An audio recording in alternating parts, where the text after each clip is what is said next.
N'oublie pas de t'abonner à la chaîne YouTube Togoli News.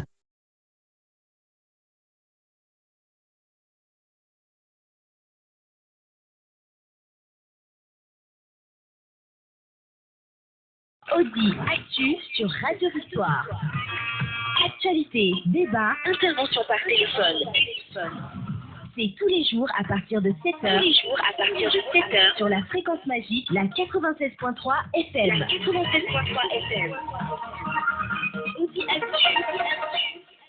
Audi Actu sur Radio Victoire. Actualité, débat, intervention par téléphone. C'est tous les jours à partir de 7h. Sur la fréquence magique, la 96.3 FM.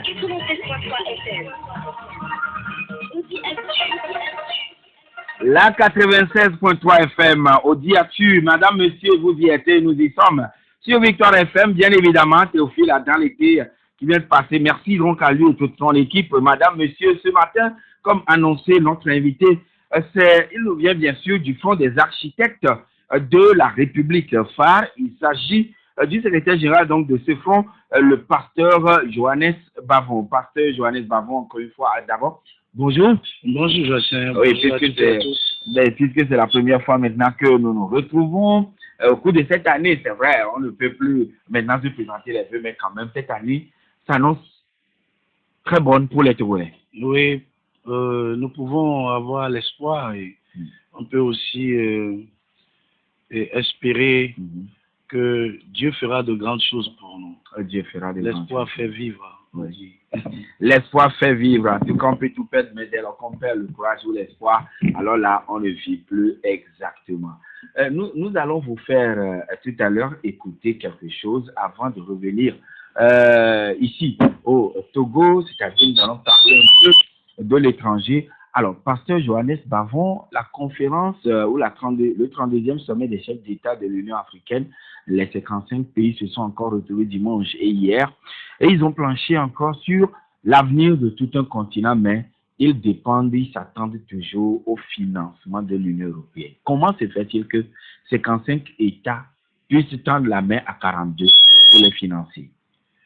Je pense que dans cette conférence, le problème du financement de l'Union africaine a été évoqué, d'ailleurs, et je pense que bien avant cette conférence, le président Nana Akufo-Addo du Ghana l'avait soulevé à Accra lors du sommet de l'éducation. Donc, c'est un problème qui préoccupe toute l'Afrique. Alors, il faut reconnaître que, d'une part, dans les relations internationales, l'Afrique citait, à cause des deux blocs qui s'opposent, le bloc occidental et le bloc, je dirais, asiatique. Bon, je ne veux pas faire une longue histoire. Donc, voilà, à cause des deux blocs qui sont toujours là aujourd'hui sur le plan politique et économique. Donc, l'Afrique, c'était depuis longtemps, depuis l'indépendance, l'Afrique s'était mis dans une position de pays non alignés, c'est-à-dire des pays neutres. Donc, et l'Afrique estime que ceux qui pillent l'Afrique doivent aider l'Afrique pour se développer. On avait commencé à partir de cette idéologie-là, et c'est ça qui a fait que les Africains ont estimé pendant longtemps qu'il fallait que les Européens les aident à cause des pillages et à cause de leur système économique à l'égard de l'Afrique. C'est eux qui avaient colonisé l'Afrique pendant des années. Tout à fait, vous avez raison. Donc aujourd'hui, il faut reconnaître que si vous voulez vraiment l'indépendance réelle se trouve dans la liberté économique, c'est-à-dire la capacité pour quelqu'un de gérer, de produire, je dirais, de produire sa capacité économique et de déterminer son revenu, de déterminer sa propre croissance et de financer ses propres projets. Même s'il y aura des aides, l'aide doit être très minime par rapport à ce que vous produisez vous-même. Donc aujourd'hui, il est question de retrouver cette souveraineté que nous avons tant proclamée, mais qui en fait est souvent biaisée par les réalités géopolitiques. Donc aujourd'hui, il est question que l'Afrique revienne à son propre financement et c'est cela qui a été discuté dans ce sommet, de long en large. Bon, reste à savoir maintenant comment l'Afrique va se financer. En tout cas, c'est ce qui constitue en quelque sorte le credo de Al-Sisi qui prend ainsi les rênes, ou disons la présidence tournante de l'Union. N'oublions pas que même l'Égypte de Al-Sisi est aidée largement par les États-Unis. Ah, bien sûr. Et c'est ça qui avait fait tomber Moubarak entre-temps. Donc, dès que les aides sont coupées, il est un peu scandaleux, hein, foncièrement scandaleux, lorsque nous savons que l'Afrique, à 80%, est financée par des bailleurs extérieurs, par des pays occidentaux. Et, vous voyez, ça fait que vous n'avez plus le pouvoir de décision, vous n'avez plus la souveraineté dont on parle. Donc, ça fait de l'Afrique un pays en danger ou bien une terre en danger pour l'avenir. Mais devant tous ces phénomènes, il y a quand même l'Afrique est assise sur des mines d'or, on dirait des richesses inestimables. Pourtant, elle est toujours appauvrie et elle est toujours pauvre et tend la main vers l'extérieur. Il suffit pas, vous avez raison, il suffit pas seulement d'avoir de profondes mines inépuisables ou épuisables à long terme, comme nous le voyons dans plusieurs pays qui ont ces genres de ressources. Il est question d'avoir la technicité, de les transformer en produits finis.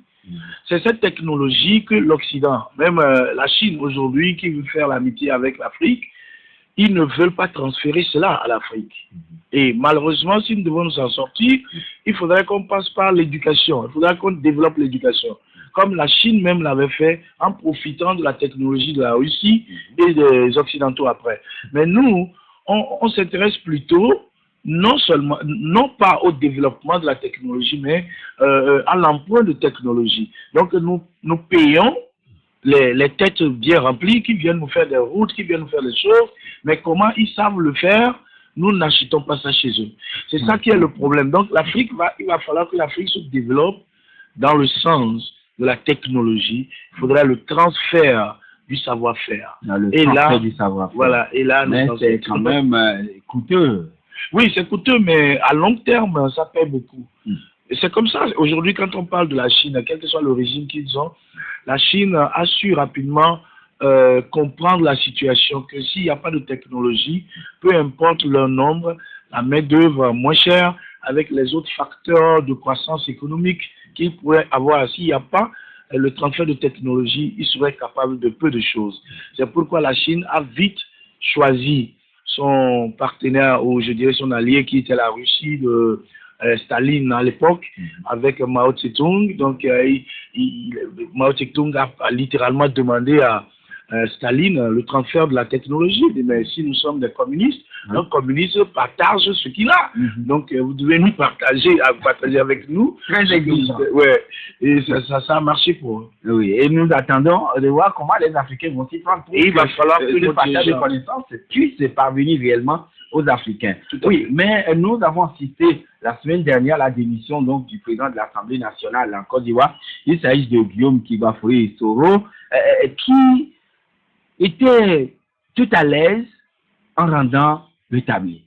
Finalement, une première disons, sur le continent, on dirait. Bon, en effet, lorsqu'on a posé la question concernant la démission de Soro au président Ouattara, il a donné des réponses peu convaincantes. La réalité, c'est que le clash entre les deux aujourd'hui est du fait que Soro est en train d'avoir l'ambition, et il avait d'ailleurs dit, avant de venir faire le discours de démission, Soro a dit qu'il rend aujourd'hui le tabouret pour chercher le fauteuil. Voilà. Là où il sera plus confortable. Donc, il faut comprendre très simplement que c'est les ambitions politiques qui jouent dedans, et surtout que Soro s'attendait à ce que Ado ne se représente plus en 2020 et pour qu'il soit plus positionné. Là, quand il voit l'intention d'Ado, qu'avec la réforme constitutionnelle, il pourrait encore se représenter. Alors là, il s'est passé un malentendu entre les deux. il s'est passé un malentendu entre les deux, mais est-ce que Soro pourrait avoir aujourd'hui les coups de franche et briguer vraiment à la magistrature suprême de ce pays? C'est bien possible. Alassane est encore vivant, là. Mais vous savez, Joachim, rien n'est impossible. Il suffit seulement d'avoir la bonne stratégie. Soro a quand même un certain niveau de soutien en Côte d'Ivoire. Soro est respecté, non seulement en Côte d'Ivoire, mais il avait fait un grand tour en Europe aussi. Et il a essayé d'arriver à convaincre des bailleurs et aussi des partenaires de la Côte d'Ivoire pour leur montrer qu'il en est capable. Vous vous rappelez de son voyage entre-temps sur la Belgique où il est parti faire un discours à l'Assemblée. Donc, il faut savoir que c'est un monsieur qui a fait un travail de terrain. Maintenant, il va falloir qu'il soit capable d'arriver à gagner les cœurs des partisans et militants de Gbagbo. Ce qui sera un peu difficile. C'est pas impossible. Ça sera difficile, mais c'est pas impossible. Vous pensez que c'est pas impossible? C'est pas impossible. Le FPI? Non, vous savez, dans la vie, il faut avoir toujours une démarche scientifique. Donc, en science, rien n'est impossible. Il faut toujours... C'est vrai, mais le binôme Soro-Ouattara qui ont réussi à chasser Gbagbo et puis qu'ils l'ont mis, en tout cas, l'ont transféré à la CPI. Je vous donne juste simplement un exemple. Hein? Si Soro voulait gagner le cœur des militants de Gbagbo, vous savez ce qu'il pourra faire? Je vous donne un exemple. Il suffit tout simplement que Soro aille rendre visite à Gbagbo, hein? Comme on le fait chez nous, en Afrique, en tant qu'un grand frère, donc, et qui s'agenouille devant lui, et faire un coup de pub et de communication, lui demander pardon. Je vous assure qu'à son retour, les militants de Gbagbo seront derrière lui. Automatique. C'est impossible ça? Automatique. C'est une chose très facile et très simple. Là, c'est un peu de l'hypocrisie, mais à condition que Gbagbo accepte de le recevoir. Vous savez quoi? C'est-à-dire qu'en politique, c'est toujours comme ça. Gbagbo aussi aura besoin peut-être de Soro demain. Tout comme... Oui, c'est pour donc en politique, tout est possible. En politique, hier, ennemi, aujourd'hui, ami. C'est pourquoi en politique, on ne parle pas d'ennemi politique, on parle d'adversaire. Parce que celui avec qui j'ai peut-être des opinions opposées aujourd'hui, demain, on pourrait s'entendre sur d'autres points. C'est pourquoi, au Togo, par exemple, lorsqu'on nous a fait croire qu'être opposé à quelqu'un, c'est être son ennemi juré, son ennemi de sang, donc c'était une erreur. Il faut comprendre aujourd'hui que si vous êtes d'un bord et que je suis de l'autre, opposé à vous, nous sommes des adversaires et nous allons nous comprendre toujours d'un jour à l'autre sur certains points. On risque de se joindre aussi d'un jour à l'autre pour certaines stratégies qui pourraient nous profiter à tous et pour l'intérêt général. Donc, c'est cette politique-là qui est bien, qui doit être apprise en Afrique et qui doit être faite. Ah, d'accord. Oui, mais je vais vous faire écouter tout à l'heure le son de du président ivoirien Alassane Dramane Ouattara par rapport au cas Gbagbo, notamment la libération et ses ambitions pour 2020. Laurent Gbagbo acquitté par la Cour pénale internationale. Quand vous avez appris cette nouvelle, comment avez-vous réagi? Aucune réaction de ma part. C'est un procès qui continue. Sur le fond, il y a eu plus de 3000 morts pendant la crise post-électorale. Exactement. Quelqu'un doit être bien responsable de ces 3000 morts. Justement, comment? J'espère que la justice fera la lumière sur cela. C'est ce que les victimes demandent. Vous savez, j'ai fait toute ma carrière à l'international. La Cour pénale internationale est une structure internationale. Je n'ai pas d'avis. Ils ont donné une décision en première instance, je signale. Et maintenant, il y aura sans doute appel au niveau du procureur et attendons de voir comment les choses vont se terminer. Ce que beaucoup disent dans le FPI, c'est qu'en fait, la Cour pénale internationale a été instrumentalisée par la Côte d'Ivoire. Eh bien, disons, nous sommes vraiment puissants. Mais vous savez, interférer avec la justice internationale ou nationale, c'est pas comme ça que je gère mon pays. Est-ce que de fait, il n'y a pas eu des liens très forts entre le premier procureur de la CPI, Moreno Ocampo, Nicolas Sarkozy et vous-même, et que cela aboutit à l'inculpation de Laurent Gbagbo et qu'aujourd'hui, il y a des juges qui disent finalement le dossier est difficile à prouver? Je ne le connaissais pratiquement pas. Je l'ai eu au téléphone une ou deux fois. Moreno Ocampo. Moreno Ocampo, je me suis même fâché une fois avec lui. Donc, vous savez, laissons la justice faire son travail. Ce serait plus simple. Et pensons à ces 3000 morts, ces 3000 Ivoiriens qui ont quand même été massacrés. Mais nous continuons nos enquêtes pour voir quels sont ceux qui sont responsables de ces crimes. facile. Moi, j'ai été élu en 2015 à 83% dans des élections transparentes et démocratiques. Donc, il reste très peu de gens qui ne soient pas satisfaits de ma politique. 2020, vous y pensez, Monsieur le Président? Bien sûr que j'y pense, il s'agit de l'avenir de mon pays. On a fait de bonnes élections en 2015, après les problèmes que nous avons vécus en 2010. Je souhaite que 2020 se passe comme en 2015. Alors, en 2015, vous étiez candidat. Bien sûr. Vous avez gagné dès le premier tour. 83%. Est-ce que vous serez candidat en 2020? Mais on verra en 2020. Je répondrai à cette question. C'est très clair, je peux me représenter si je le souhaite. C'est une toute nouvelle constitution. Et tous les avis juridiques que j'ai consultés me confirment que si je veux être candidat en 2020, je peux l'être. Voilà, le président ivoirien Alassane Dramane Ouattara répondant donc aux questions de notre confrère Christophe Boisbouvier de Radio France Internationale à Addis Abeba. Alors, il disait tout à l'heure sur le fond, aucune réaction par rapport à l'acquittement et à la libération de Laurent Gbagbo, mais pour lui, 3000 morts, quelqu'un doit en être l'auteur. L'auteur est toujours recherché en Côte d'Ivoire. Mais je suis un peu scandalisé par la réaction du président Addo. D'abord, ce n'est pas une affaire personnelle entre lui et Gbagbo. Ça ne doit pas être une affaire personnelle. C'est une affaire d'État. Et il y a eu des morts. Et ça a été bien fait d'ailleurs qu'une justice internationale se saisisse de l'affaire et qu'il y ait clarté sur la situation. La justice a reconnu Gbagbo innocent, du moins avec tous les témoins qui sont passés à la barre des centaines. Donc, du côté de l'accusation, vous voyez 182. 182. Donc, contre Gbagbo seul. Mais et en fin de compte, une justice internationale conclut que ce monsieur doit être libéré. Même si c'est sous condition, cela veut dire que sa culpabilité est en train d'être mise en doute profondément. Aujourd'hui, si le président dit qu'il n'a aucune réaction à cela, il devrait normalement avoir des réactions à cela. Pourquoi? Mais il n'est pas obligé. Il est obligé. Pourquoi? Parce qu'il est un chef d'État, il représente les militants de Gbagbo également, et il est le président de tout le monde. Donc, on libère Gbagbo sous condition, et normalement, il devrait dire que c'est une bonne chose. Si aujourd'hui, la justice reconnaît que Gbagbo est innocent dans cette affaire, alors nous ne pouvons que louer la justice. Mais il a plutôt dit qu'il y aura sans doute appel du procureur de la République de la CPI. C'est en cela, je sais que je dis que il en fait une affaire personnelle parce que la libération et l'appel, tout cela, quand il demande que quelqu'un, il faudra que quelqu'un paie pour ça, mais il ne peut pas dire qu'il en est complètement innocent aussi, parce que les gens qui sont morts, il y a les gens qui étaient des militaires de la force régulière, qui étaient de son côté avec les Français, et qui aussi ont tué des gens. Donc, en tout cas, c'est deux camps qui se sont affrontés.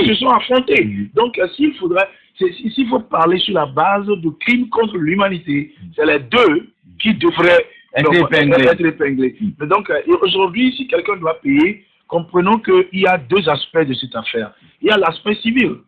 Ce que les civils cherchent, c'est une réparation des torts. Les gens sont morts, les gens sont blessés, les gens sont amputés, ils sont devenus invalides. Donc, il va falloir que ces torts soient réparés. Donc, ça, c'est un.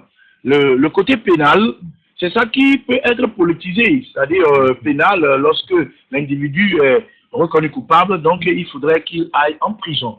Donc, l'aller en prison de Gbagbo risque d'être positif pour un camp qu'il menace, quoi, sur la scène politique. Donc, c'est ce qu'il faut comprendre dans la situation. Ah oui, mais il compte vivement sur le cabinet du procureur pour pouvoir, de madame le procureur, pour véritablement interjeter appel par rapport à la décision prise ou l'acquittement au niveau de première instance, donc de ce tribunal. Mais il a nié catégoriquement avoir eu des liens entre lui et Moreno Ocampo, mais il y a des photos qui ont circulé dans le temps, qui le démontraient. Il a reçu, bien sûr, M. Ocampo, mais finalement, il dit que c'est 2 fois seulement il a eu au téléphone et il a d'ailleurs même chauffé. Ouais, je pense qu'il n'a pas nié l'avoir rencontré, mais il a dit qu'ils se sont rencontrés au téléphone. Oui. Il y a des preuves contraires. C'est autre chose que la rencontre physique. Oui, il y a des preuves contraires à ce qu'il est en train de dire. Cela signifie que quoi? Il ne peut pas, vous voulez qu'il dise quoi? Il ne peut pas dire aujourd'hui qu'effectivement, qu'il a influencé la justice internationale, a épinglé Gbagbo pour sa faveur. Mais on attend de voir ce que ça va donner par la suite. Mais parlant bien sûr des élections dans ce pays, puisque c'est ce qui fait tâche d'huile maintenant en Afrique, pour modifier les constitutions pour pouvoir se représenter ad vitam indéfiniment. Alors, maintenant, il dit avoir obtenu 83% en 2015 et maintenant, il peut se représenter en 2020, selon la constitution nouvelle. Ouais, selon cette constitution, vous savez, moi j'ai toujours dit que les présidents africains feront toujours ces genres de manœuvres pour se représenter à chaque occasion. Si on veut compter sur la constitution pour leur empêcher de revenir à la candidature, ce sera difficile. Donc il faut une autre stratégie aux urnes. La stratégie doit se trouver aux urnes. Et cette stratégie, je pense qu'elle vient pour le Togo aussi très, très, très bientôt. Donc là, sur le plan juridique, il est en bon droit de se représenter. Mais politiquement et moralement, il est, je dirais que il est à gauche parce que c'est lui-même qui avait dit qu'il n'allait pas se représenter pour un troisième mandat. Il avait dit au cours d'un congrès, il avait même appelé ses pairs en disant il faudrait donner la chance à la jeune génération et même à l'opposition de pouvoir accéder aussi à la magistrature. C'est ce qui est grave parce que il ne faut pas faire des promesses qu'on n'est pas sûr de tenir. En tant que dirigeant, lorsque vous dites quelque chose, quel que soit comment les circonstances changeront, votre parole ne doit pas changer. Oui, finalement, M. Bavon, est-ce que nous pouvons nous résumer en disant que c'est l'entourage des chefs d'État qui parfois leur impose ces changements brusques par rapport aux promesses tenues? Non, c'est pas forcément l'entourage des... l'entourage, oui, mais ce n'est pas forcément la cause principale. La cause principale, c'est le vin doux du pouvoir. Lorsque c'est le plaisir, l'illusion que donne le pouvoir. La jouissance. Voilà. Lorsque les individus viennent au pouvoir, vous savez, il y a un vice dans tous les êtres humains. C'est un vice de se sentir supérieur aux autres, de se sentir libre des règles générales, de se sentir autoritaire, c'est-à-dire que celui qui a la décision, la dernière décision, le dernier mot dans sa main. Ce vice-là est dans tout le monde. C'est en moi, c'est en vous aussi. Donc, lorsqu'on arrive au pouvoir, ce vice maintenant se manifeste à son paroxysme et vous voyez que l'individu a plus de volonté de rester là-bas parce que il se sent à l'abri des autres ou des attaques des autres par le pouvoir. Il est sûr que si son proche est emprisonné aujourd'hui, il peut donner l'ordre, il sera libéré. Donc, cette illusion-là fait que les individus... Mais ce sont des prérogatives en quelque sorte. Voilà, c'est à cause de ces prérogatives-là que c'est ça qu'on appelle le goût, le vin du pouvoir. Ça fait que les individus n'arrivent plus à lâcher parce que après le pouvoir, vous rentrez dans la vie civile ou bien vous retournez à vos activités. Oui, mais quand même, on ne démérite pas. On ne démérite pas, mais le problème... On peut être utile à d'autres fins. Tout à fait. Mais ce ne sera plus avec les prérogatives de puissance publique. Vous n'allez plus fonctionner en tant que puissance publique. C'est ça qui fait peur à certaines personnes. Or, si vous avez déjà appris dans la vie à vivre en harmonie avec les gens, à ne pas chercher à dominer quelqu'un, lorsque vous serez au pouvoir, vous serez toujours comme vous l'avez été avant de venir au pouvoir. C'est la raison pour laquelle les gens au pouvoir, quand ils ont l'opportunité, même s'ils n'en ont pas, ils créent l'opportunité pour se représenter à chaque occasion et pour garder toujours le pouvoir. Oui, mais dès lors que le président ivoirien Alassane Dramane Ouattara va quand même annoncer sa candidature pour un troisième mandat en Côte d'Ivoire, est-ce que le président togolais, dès lors qu'il va modifier aussi ou réformer la constitution, lui aussi ne serait pas dans la même logique que lui? D'ailleurs, le chef de l'État lui a rendu visite hier pour une amitié, une rencontre d'amitié et de travail. Votre question est de savoir si le président Faure va se représenter. Oui. Et si Alassane le fait, lui aussi, il ne serait pas tenté. S'il va le faire, oui. il ne sera pas tenté. Oui. C'est pas qu'il est tenté, il est déjà candidat. Faure est déjà candidat? Mais oui, mais nous avons eu les infos la dernière fois. Il ira quand même le secrétaire exécutif. Mais justement, donc on n'a pas besoin que lui-même il dise qu'il est candidat. Donc, dans l'hierarchie, d'abord, dans l'hierarchie du parti, il est impossible, d'ailleurs grave pour un individu, dans l'exécutif du parti, de se lever et d'annoncer quelque chose que l'hierarchie ne lui a pas permis. Donc, s'il y a eu ce communiqué à Blida, cela veut dire que vous avez M. Faure Gnassingbé en 2020 comme candidat. Ah bon? Ce n'est plus si, c'est quand? Ce n'est plus si. Là, il n'y a plus de doute. Il n'y a plus de doute. Ah, alors, si tel est le cas, l'opposition pour le moment se cherche encore. La preuve, ils ont annoncé un conclave. Le conclave n'est pas encore organisé. Le cas se dit non, je ne me présente pas, je ne prends pas je ne prends pas part à ce conclave. Et très rapidement, le conclave a été repoussé de quelques jours. Une rencontre a eu lieu hier, mais selon nos informations, rien de probant n'est sorti de cette réunion pour le moment. Alors, pourquoi avons-nous l'impression que l'opposition n'arrive pas à donner des résultats concrets et probants? Bien, merci pour cette question. Elle est fondamentale pour notre rencontre de ce matin. Je vous dirai clairement que, avant de répondre à cette question, il est important que nous informions les Togolais sur certaines choses. Nos parents nous ont envoyés à l'école que eux-mêmes, ils n'ont pas pu atteindre à cause des moyens ou de manque de moyens. Ils nous ont envoyés à l'école afin que nous puissions les éclairer sur certaines choses. C'est pourquoi nous avons cette obligation d'information à l'égard de notre peuple.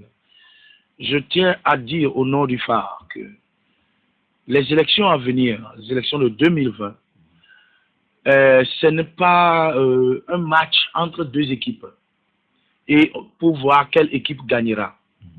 Ce n'est pas un match ou bien ce n'est pas un combat entre deux personnes de boxe pour voir celui qui sera le champion. Les élections à venir concernent la vie que tous les Togolais auront à vivre à partir de 2020. Si nous laissons ces élections passer, si nous laissons les gens nous rouler en farine avec leur manque de stratégie, avec leur cafouillage, imbroglio à chaque niveau, sur tous les plans et toutes les mesures, on s'attend à des choses concrètes, on n'en trouve jamais, il n'y a que de polémique sur polémique.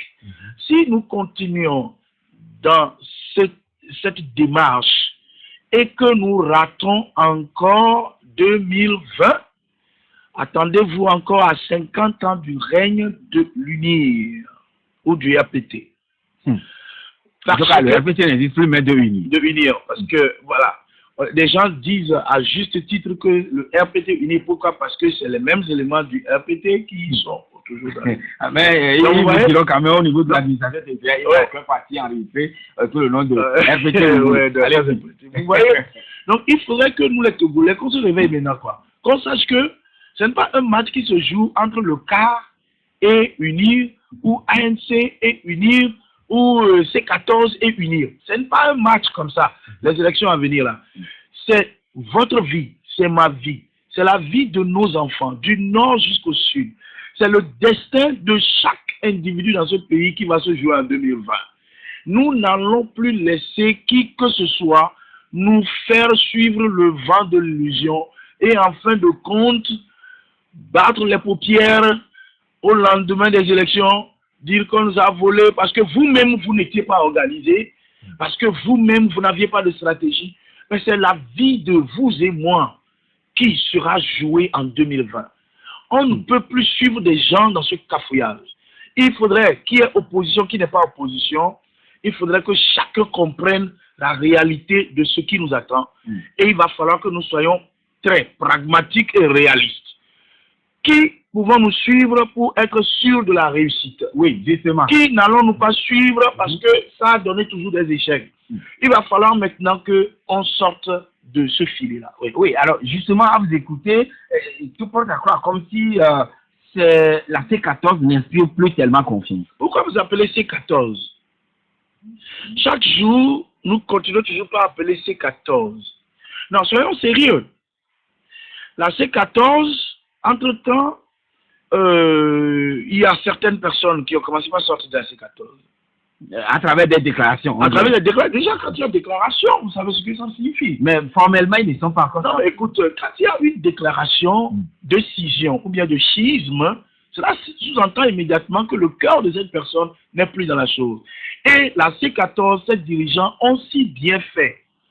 Très tôt, après les législatives, ont décidé de transmuer la coalition en un grand mouvement citoyen de libération nationale. On attend toujours ce mouvement qui jusqu'aujourd'hui n'a pas encore vu le jour. Vous voyez, on ne peut pas continuer dans cela. Quand vous évoquez toujours la C14, c'est nous retourner en arrière. C'est une erreur. Parce que les dirigeants de la C14 même ont dit que ce ne sera plus la C14, que ce sera un nouveau mouvement, grand mouvement. Alors, mais là, aujourd'hui, il va falloir que nous, on comprenne que la C14 n'existe plus, selon leur communiqué.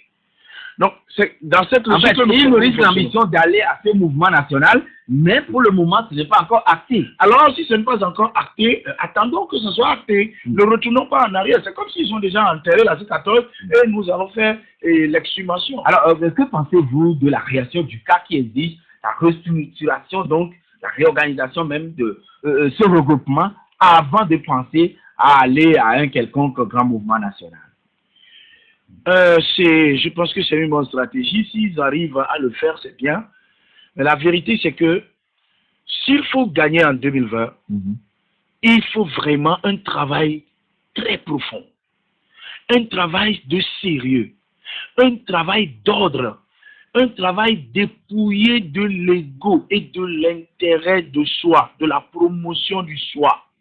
C'est un travail très profond et large à faire, hein, entre tous les acteurs politiques de l'opposition et le peuple d'abord. Et nous n'avons pas le temps. Mais à voir ce qui se fait, les tâtonnements, les tergiversions par-ci, par-là. Il faut savoir qu'on n'a même pas encore commencé. Si le cas propose des stratégies, je pense que c'est bien. Mais je reviens toujours sur ce point. Nous, par exemple, au phare, nous sommes très réalistes dans la situation. Nous savons que ce qui va arriver demain, en 2020, là, ces élections, ce n'est pas une victoire pour un monsieur X ou monsieur Y. Ce ne sera ni une victoire pour un certain parti X ou un certain parti Y. Comme ça, de gauche ou comme de droite. Comme de droite, les élections de 2020, c'est le salut de tout le monde, de Dapaon jusqu'à Néron. C'est comme ça. C'est le salut de tout le monde qui est en train d'être joué. C'est le salut du Togo, c'est notre avenir, sa préservation qui est en train d'être joué.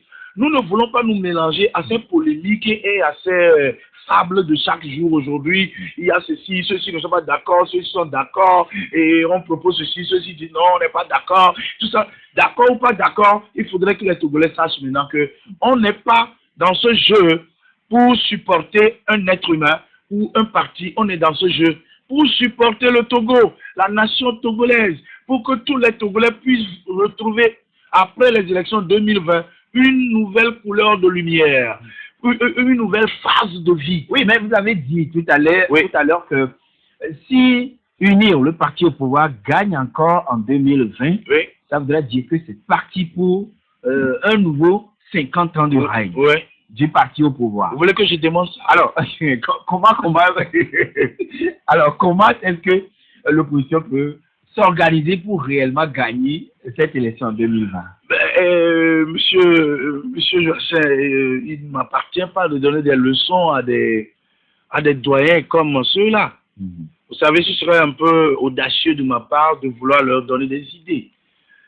Moi, je ne suis que porte-parole d'un mouvement politique et je ne peux que parler au nom de ce mouvement. Vous comprenez que là où nous sommes, donc je vous parlerai de la préparation que le phare est en train de faire. On se prépare d'abord par la sensibilisation à faire comprendre au peuple togolais. La première stratégie, elle est la suivante. nous suivons cette stratégie de sortie de l'ornière. Ça veut dire quoi?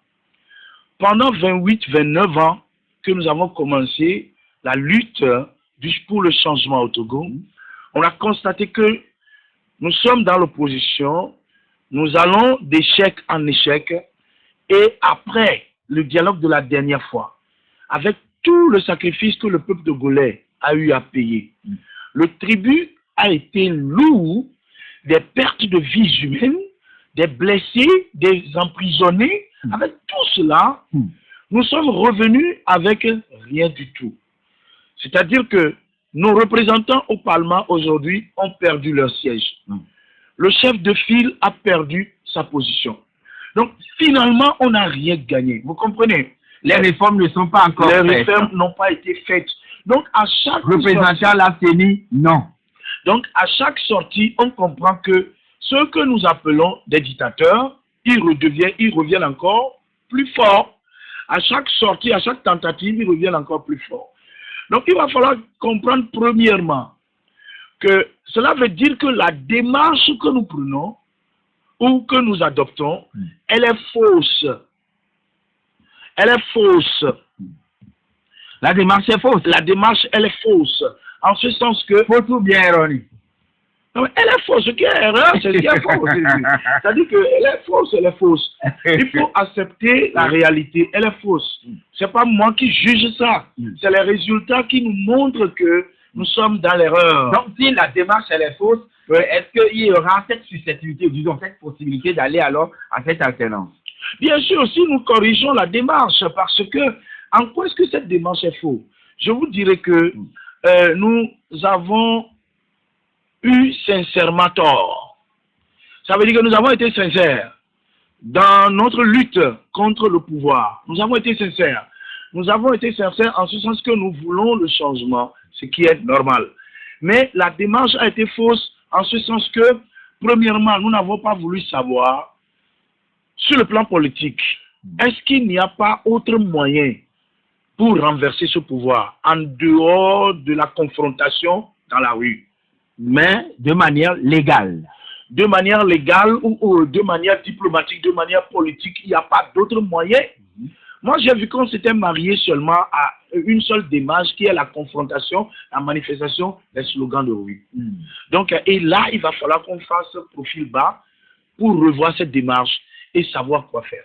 Alors, est-ce que l'opposition doit s'inscrire aujourd'hui dans la démarche d'avoir un oiseau rare en son sein pour être candidat et affronter ou bien faire face donc aux candidats du parti au pouvoir, ou bien ils doivent s'organiser et aller encore en rang dispersé afin de pouvoir gagner dans cette option-là?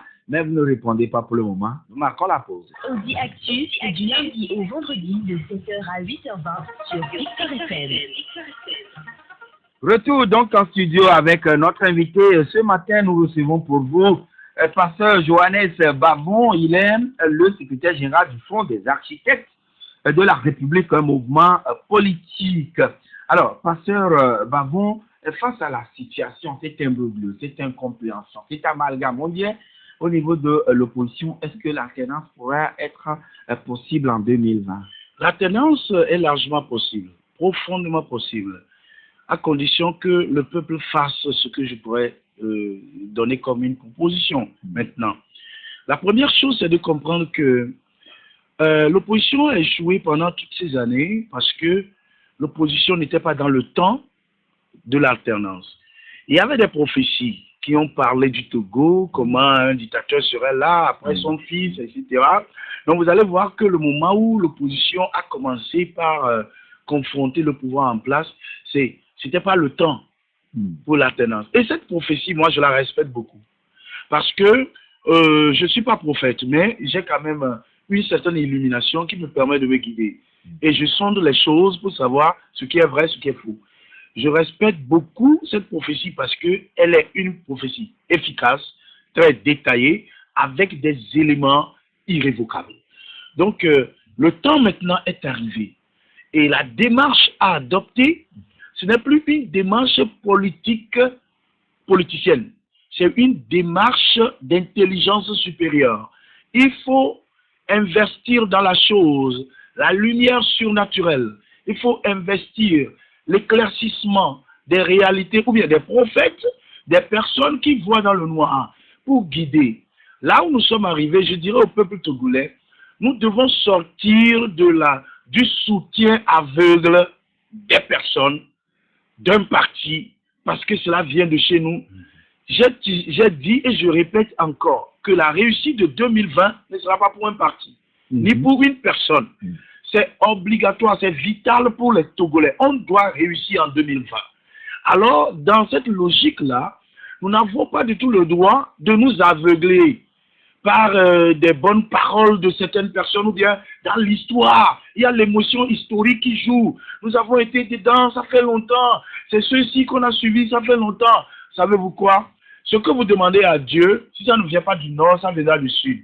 Ça ne vient pas de l'est, ça viendra de l'ouest.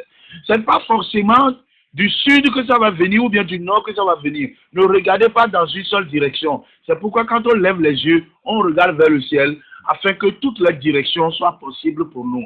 Nous demandons à Dieu de nous aider pour la libération de ce pays. Alors ouvrons les yeux. Ne soyons pas liés à l'historique avec un groupe ou une formation politique ou une personne. Soyons maintenant l'esprit ouvert, ayons l'esprit ouvert et attendons voir ce que la direction nous donnera. Je vous dis aujourd'hui que la démarche appropriée, c'est que le peuple togolais doit être prêt à supporter toute personne qui sera suscitée du milieu de nous, que ce soit dans les formations politiques, ou que ce soit du milieu des journalistes, ou n'importe quel citoyen. Parce que je vous dis que autrement dit, il ne faudrait pas que le peuple s'attende à ce que l'oiseau rapide puisse forcément sortir des partis politiques. Les partis traditionnels, ce n'est pas forcément eux qui détiennent la date de salut. Je vous dis que ça peut venir de n'importe qui. Pourquoi? Parce que l'heure est venue. Je vous le dis, je vous le répète, la fin de ce régime est sonnée depuis le ciel. Moi, je l'ai entendu avant de voir ces prophéties-là qui ont suivi après.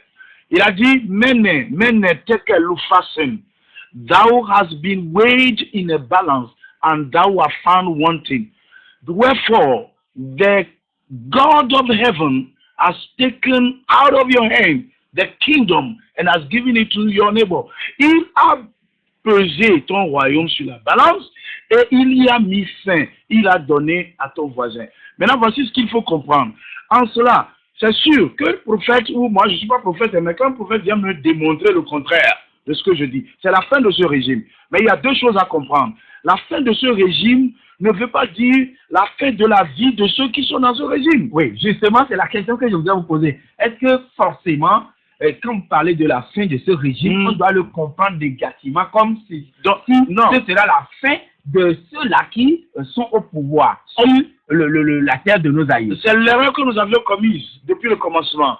La fin d'un régime, si Dieu met fin à ce régime, Dieu ne veut pas mettre fin à la vie des gens. Ah voilà. Parce que, Fort Yassine, tous ceux qui sont dans ce gouvernement-là aujourd'hui, je suis d'accord qu'ils aient commis des exactions, qu'ils aient blessé le peuple. Nous sommes parfaitement d'accord, nous sommes témoins. Le peuple est blessé. Mais la réalité, c'est que revenons un peu à nous-mêmes. Ces gens ont hérité tout simplement d'un système qui était mis en place.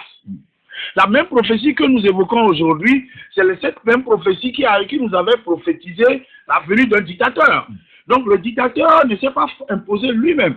Le dictateur a été amené par cette prophétie. Donc, et si maintenant dans une dictature, nous savons ce que c'est le principe de la dictature, donc, et que nous avons subi cela, rappelez-vous qu'il y a des gens, même au milieu de la dictature, à cause de la calmie que la dictature avait donnée, des gens, nous avions dansé, nous avions chanté pour la dictature. Ok, très bien, parce que nous étions tous dans l'ignorance. Aujourd'hui, si nous avons les yeux ouverts à cause de la démocratie et que nous savons que les choses doivent aller d'une certaine manière, ceux qui, dans leur ignorance, ont abusé de nous, nous ne devons pas être trop exigeants contre eux et demander forcément leur sang et leur tête. Ou bien vouloir rendre coup pour coup. Ces gens quitteront le pouvoir. Moi, je vous le dis, je suis un métaphysicien. J'ai fait la métaphysique, j'ai fait la théologie, je maîtrise le domaine de l'esprit. On ne me trompe pas. Ils quitteront le pouvoir, mais ils ne quitteront pas le pouvoir pour devenir objet de guillotine, objet de chasse aux sorcières ou quoi que ce soit. Ce n'est pas ça dans le plan. C'est ça là où nous avions eu tort. On avait sincèrement tort. Parce qu'on croyait que s'il doit y avoir changement, il doit y avoir vengeance. Donc, or, ce n'est pas dans le plan de Dieu. Aujourd'hui, si le Togolais doit réussir dans les élections à venir, il va falloir qu'on se dépouille de cette mentalité de confrontation pour arriver à prendre les autres comme une proie et à les déchirer. La deuxième chose à faire, c'est que maintenant, la personne qui va nous sauver sera suscitée par Dieu lui-même, parce que lorsque nous l'entendrons, nous serons convaincus dans nos cœurs que celui-là, il pourra faire quelque chose. Pourquoi? Le Moïse qui a sauvé le peuple d'Israël. Regardez le cas d'Emmanuel Macron. Macron n'était pas un grand fondateur de parti. Il avait qu'un petit mouvement. Et nous-mêmes, on ne s'attendait pas à ce qu'un jeune comme ça sorte avec quelque chose de sérieux. Mais dès qu'il a commencé par parler, la solution au problème sortait de sa bouche et tout le monde a commencé par se rallier. Oui, donc, même s'il est confronté aujourd'hui à des difficultés. Non, bon, alors quand même, nous sommes en train de parler dans une logique. Oui. Comment il est venu? La façon dont il est venu, c'est cela que je donne comme exemple au peuple togolais. Donc, il a été un ministre ordinaire, un ministre de l'économie, ou bien même dans le parti, il y avait des plus gros poids. Mais celui-là a été suscité. Donc, c'est ce que je suis en train de dire au peuple togolais aujourd'hui, que nous ne soyons pas liés par les partis traditionnels et par leurs querelles politiciennes entre eux-mêmes. Nous ne devons pas rater 2000. Mais pasteur, si l'opposition à un moment donné, peut-être ils réussissent maintenant à se mettre ensemble, ou peut-être il y a une scission au sein du groupe et qui vous présente des candidats. Plusieurs candidats. Oui, le candidat, je dis, le candidat, j'ai dit tout à l'heure. C'est-à-dire tout ce que vous connaissez. J'ai compris. Je dis, le candidat peut venir du nord, du sud, de l'est à l'ouest. Lorsque Dieu veut nous sauver, il envoie dans tous les sens. Pas forcément d'où nous regardons. Si le candidat vient de l'ANC aujourd'hui, il peut ne pas être M. Fabre. Il peut être toute une autre personne. Mais nous ne devons pas le minimiser parce que c'est M. Fabre que nous connaissons. Il peut, dans le cas, il peut ne pas être M. Agboibo. Il peut être un jeune du car. Mais nous n'allons pas le minimiser parce que c'est M. Agboibo que nous connaissons. C'est ce que je suis en train de dire au peuple togolais, d'avoir l'esprit ouvert et de pouvoir écouter à l'intérieur de l'esprit. Parce que toute personne qui sera devant cette lutte pour nous donner la victoire ne sera pas telle que nous l'espérons. Il pourra être n'importe qui, de très simple et de très fragile, mais ce sera de lui. Alors, je vais conclure en disant que ce candidat-là, très important, le peuple togolais doit chercher en ce candidat pas quelqu'un qui va aux élections et avec un but double, un but bifurque. Parce que les politiciens vont aux élections et disent, au cas où on ne réussissait pas, qu'est-ce qu'on va devenir? Donc, on négocie en même temps l'échec dans la course pour la victoire. Cette personne ne sera pas comme ça. Nous devons chercher maintenant un candidat. En tout cas, c'est le candidat que le phare va soutenir.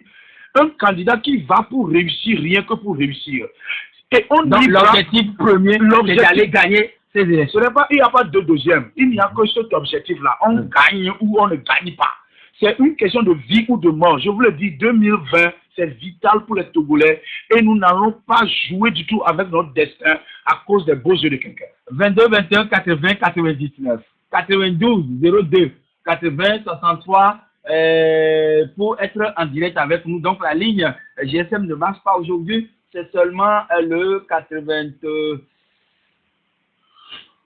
Quelques soucis techniques, madame, monsieur, nous allons donc recevoir les coups de fil, bien que sur le 90 13 80 14. Je dis bien 90 13 80 14 et vous êtes en direct sur votre radio Victoire FM pour poser vos questions à notre invité. Donc, nos numéros traditionnels pour le moment ne travaillent pas ce matin. Alors, 90 13 80 14 et vous êtes en direct sur Victoire FM pour vos questions. Alors, donc, je disais que ce monsieur ne doit pas poursuivre deux buts. Il ne doit pas chercher au même moment à aller aux élections, mais au même moment... Qui doit le lui dire? Non, mais quand vous avez une vocation, quand vous avez une vocation pour quelque chose, quand vous avez une vocation, c'est la vocation qui vous utilise. Vous avez envie de gagner seulement. On ne veut pas perdre. Et quelqu'un qui représente le peuple en 2020 ne doit pas avoir une double pensée. Il doit y aller. Si je meurs, je meurs. Pas du tout. Si je meurs, je meurs. Si je vis, je vis. C'est comme ça. 90 13 80 14. Allô? Allô, bonjour. Oui, bonjour monsieur. C'est monsieur Yaouvi. D'accord. Monsieur Yaouvi, votre question au pasteur. Mais, notre opposition a fait ce qu'il faut faire.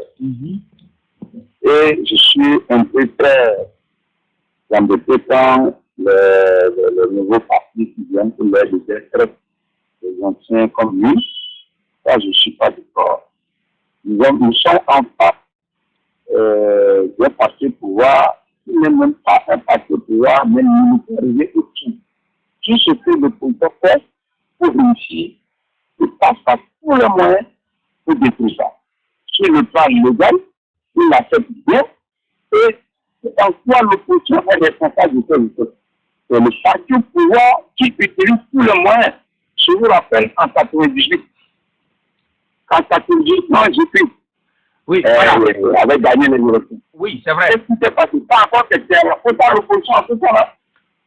C'est ce qui s'est passé. Maintenant, nous sommes en train de parler du président et de l'avenir. Alors, monsieur Yaovi, donc votre question, il ne faut pas accuser l'opposition d'avoir échoué. C'est ça? Oui, l'opposition fait ce qu'il peut faire. C'est ça que quand ils sont partis, le parti n'a pas encore 2 mois, et commence à traiter les autres. C'est ce qui est noté pour vous. Alors, nous allons accueillir notre intervenant sur le 90 13 80 14 ou bien le 92 57 66 31 92 57 66 31 92 57 66 31 et vous êtes en direct avec nous ou bien le 90 13 80 14 et nous allons accueillir le deuxième intervenant qui est en ligne avec nous. Allô?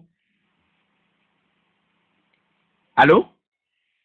Alors là, il est reparti. Nous allons, oui, comme l'auditeur l'a dit, l'opposition, il ne faudrait pas du tout le blâmer ou bien jeter l'anathème sur elle. Écoutez, lorsque quelqu'un parle. Mais avant de répondre, les auditeurs sont là pour le moment. Allô? Il est là? Allô? Allô, bonjour. Oui, bonjour, cher ami, c'est monsieur? C'est monsieur Luc. Oui, j'appelle ça. Ok, nous vous écoutons depuis Arrivé. Agbelouvé, oui. Oui, merci pour la réponse donnée par le référent passeur. De toute façon, moi, une question à dire. Oui. Mais cette intervention me donne est-ce qu'il est en contact avec Est-ce qu'il est en contact avec la FECA? D'accord. Merci beaucoup. Il va vous répondre dans un instant, cher ami Luc, depuis Agbelouvé, parce que la liaison n'est pas très claire pour lui. Rasco, bonjour. Bonjour, monsieur.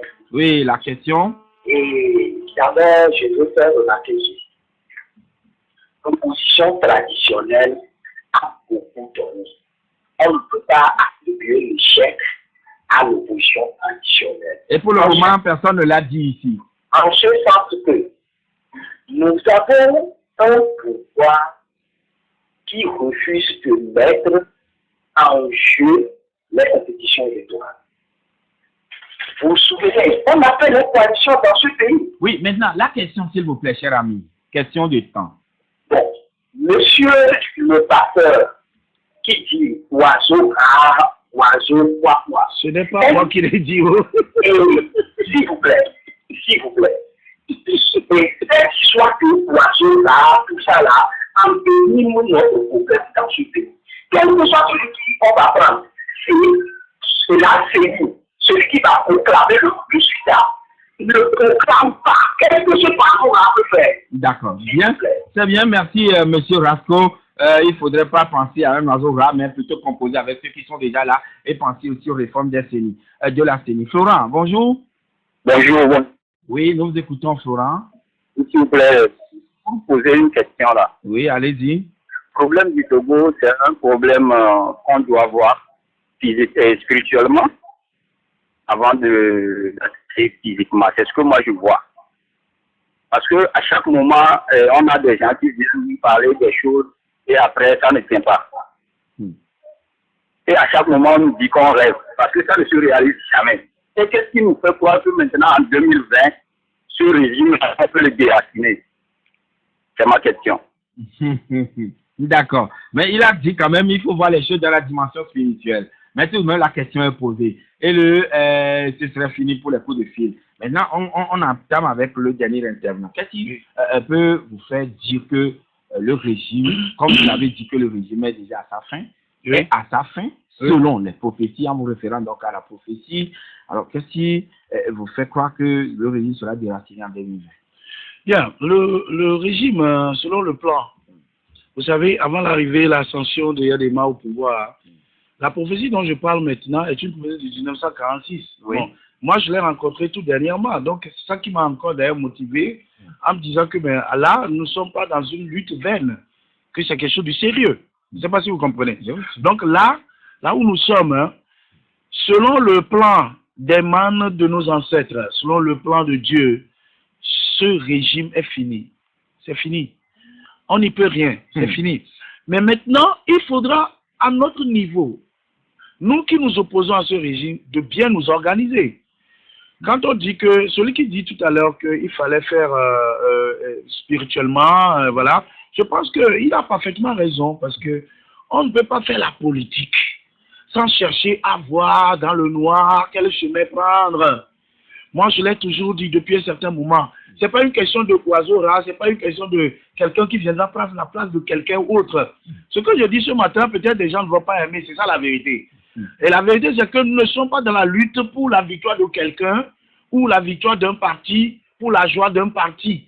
Nous sommes... Vous avez parlé plutôt du peuple tout entier. On a l'impression que quand nous parlons, les gens s'entendent eux-mêmes. Ils ne nous entendent pas. La chose est que si nous sommes dans la logique de c'est mon parti qui va gagner, c'est mon candidat, ma personne que j'aime qui va gagner, nous reviendrons encore avec la douleur de l'échec. Donc c'est pourquoi nous pensons qu'il faut aussi sonder en esprit. Moi, je ne suis pas au niveau où on pourra venir... Et voilà, donc lui, il trouve que quand même, il faut toujours composer avec l'opposition traditionnelle et aussi aller aux réformes de la Constitution et des autres institutions impliquées dans l'organisation des élections.